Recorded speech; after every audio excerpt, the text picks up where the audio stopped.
Il fait encore beau. Alors je vais faire un banana bread, mais j'ai envie de le faire un petit peu différent d'habitude. Je vous avais déjà dit que je kiffais le matcha. Je vais vous montrer celui que je bois. C'est le Matcha Co Premium que j'adore. Ils m'en ont renvoyé un grand. Lait d'avoine évidemment. J'ai goûté, ils ont fait une nouveauté, la mode du collagène. C'est vrai que c'est la mode en ce moment, on a des pilules, des gélules, des machins, un peu tout. Mais c'est vrai que le collagène, c'est quand même quelque chose qu'on a naturellement dans le corps et à partir de 20 ou 30 ans, en fait, on n'en produit plus. Le collagène, c'est ce qui fait un peu l'effet, tu vois, bonne mine, une peau bien bombée. Quand on est jeune, on a une belle peau toute pulpeuse et quand on vieillit, bah, on se creuse, on a des rides et tout ça. Et le collagène, ça permet de maintenir quand même une belle élasticité de la peau. Je vous fais mon speech sans regarder. Parce que je suis tellement avec la trentaine et ma peau qui est en train de dépérir, je suis un petit peu dans le sujet, tu vois. C'est du collagène mélangé à du matcha, donc ça fait une poudre qui est un petit peu plus... C'est ma mère, on le répondra plus tard. C'est une poudre un peu plus claire, qui a une odeur un petit peu différente. Alors, pour vous dire la vérité, en boisson, j'ai pas trop aimé ce mélange. Ça me donnait un peu les hauts de cœur, alors que le matcha premium avec du lait d'avoine normal, c'est absolument délicieux. Celui-là, j'ai pas trop aimé en goût. Alors peut-être que le vanille, c'est super bon. En revanche, ce que j'ai trouvé comme petite astuce, c'est que je le mets dans mon banana bread. J'ai pris des bananes, je mélange la farine blanche avec de la farine de petite épeautre, comme ça. Je mélange les deux farines. La farine de petite épeautre, c'est une farine qui monte pas beaucoup. Ce qui fait qu'avec la farine blanche, ça compense un petit peu d'avoir les deux. Du coup, il y a un peu moins de gluten, donc c'est cool. De la levure, du sucre de canne, des œufs, faut que je prenne. Là, pour le coup, je vais pas utiliser du beurre cette fois, je vais utiliser de l'huile de coco. On peut le remplacer, hein, c'est une matière grasse. À la place du beurre, on peut prendre ça. Je pars un peu vite. Je vais mettre des bananes et je vais mettre quelques framboises. Là, j'ai des framboises congelées, c'est pas encore la période. Des framboises fraîches et du coup, je prends des congelées. Voilà, c'est absolument tous les ingrédients que je mets dans mon banana bread. Je mélange le tout. Je mets soit au-dessus ou dedans. Des fois des noix, j'aime beaucoup les noix de pécan. Mais là, sur le dessus, avec le matcha, j'aime beaucoup mettre des petites graines de courge. Puis on verra si mon banana bread est réussi. Ne me demandez pas une recette précise du banana bread. À chaque fois que j'en fais un, c'est une nouvelle recette. Je varie entre différents types de sucre. Sucre de coco, sucre de canne, pas de sucre. Juste le sucre des bananes, ça suffit. Si on rajoute un peu de chocolat noir, chocolat au lait, ça fait aussi une source de sucre. Pour les matières grasses, je peux mettre du beurre salé, du beurre doux, vous pouvez mettre de l'huile de coco. Après, ce qui revient souvent, c'est la farine. Les farines, pareil, vous pouvez les mélanger. J'aime bien faire de la complète avec des fois du petit épeautre, la farine de châtaigne. Châtaigne, on met pas tout seul parce que ça lève pas. Il y a de la levure, 3 œufs. Avant, je faisais moins, mais je pense que c'est mieux de mettre plus d'œufs. Ça rend quand même le cake un petit peu plus moelleux. Mais après, en fonction, si vous êtes végétarien, vegan, vous pouvez vraiment changer les alternatives. Il n'y a pas plus simple que de faire un banana bread. On peut vraiment le faire à la carte. J'ai fini mon petit banana bread. Alors il a une couleur un petit peu... La couleur est pas belle. Mon four est en préchauffage, je vais le mettre à cuire. Je vais vous montrer un petit peu à quoi ça ressemble avant cuisson. Voilà un petit peu la tronche du gâteau. Je vous assure que ça va être bon. Je vais rajouter juste mes petites graines, je vais enfourner dans le four. Ouais, enfourner dans le four. Et puis nous verrons bien dans 45 minutes, 50 minutes à quoi ça ressemble. Enfin moi je serais peut-être partie parce que j'ai ma séance d'ostéopathie. J'ai de la chance aujourd'hui, on s'occupe de moi. Et après je vais aller déjeuner dans un petit café brunch qui a ouvert au Pouliguen. Je pense qu'il est ouvert depuis un moment mais je ne l'avais simplement pas vu. J'essaierai de faire des petites images, vous montrer parce que c'est très très sympa. Je vous avais déjà parlé, fait des petites vidéos où j'étais allée au Wild Café qui était très sympa à La Baule. Mais malheureusement il a fermé. Je crois que c'est pour un coiffeur. Donc c'est un petit peu dommage et celui-là m'a l'air très sympa donc je vais le tester, je vous dirai. La déco est absolument charmante comme on aime. Des petites plantes, la carte au mur affichée tous les jours, écrite à la main. Des petits coins canapés, des petits coins banquettes. Tous les produits frais qui sont mis sous des petites soucoupes. Évidemment le coin épicerie, alors là on a les thés, des vinaigres, des huiles, des limonades, tout est bio, hein. C'est vraiment des produits hyper bien choisis. Donc là on avait vraiment la chance, on était tous seuls dans le resto, donc on a vraiment pu kiffer.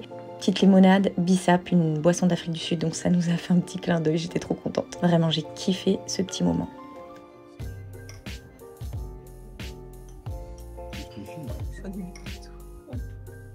Salade fraîche pour le midi, donc un vrai plaisir de nourriture maison.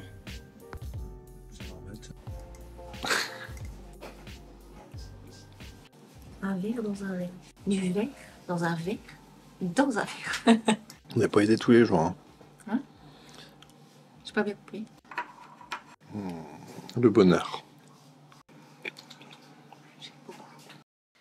Et voilà le résultat. Je vous avais promis que je montrerai. Je l'ai laissé dans le four, du coup il a un peu trop cramé. Mais je vous promets que cette couleur, ça veut dire que ça va être délicieux. Donc il a été fait encore une fois avec le matcha collagène. Il est idéal pour faire les recettes. Moi je le préfère plutôt qu'en boisson celui-là. J'essaierai de montrer sur Instagram une petite part pour montrer à quoi elle ressemble. Alors je viens de déjeuner chez Noisette et Bergamote, le petit café au poulet liguin. On a déjeuné assez tard et c'était vraiment cool. Du coup il y avait le propriétaire qui est vraiment d'une gentillesse incroyable. J'étais venue une seule fois acheter du café, il se rappelait que j'étais venue, donc vraiment très sympa. C'est absolument délicieux. Ça ne coûte pas cher par rapport à certains coffee shops que je connais qui étaient à la Baule. Vraiment c'était vraiment pas cher. On a bu des boissons, des thés glacés maison, du bissap, c'était 4 € la boisson. Le repas, moi c'était une grande salade avec avocat, chèvre, quinoa. C'était je crois 12 € mon plat. J'ai pris un matcha. Il y avait plein de sortes de desserts et c'est fait maison, tu vois. On voit les plats, c'est frais, les ingrédients c'est frais. Tout est vraiment bon, fait maison, avec des bons ingrédients. Donc ça fait vraiment plaisir de trouver un endroit comme ça. Il y a beaucoup de restaurants ici mais c'est souvent les mêmes choses. Puis moi les galettes, les brasseries, les crêpes et tout, j'en ai marre. Je peux plus là,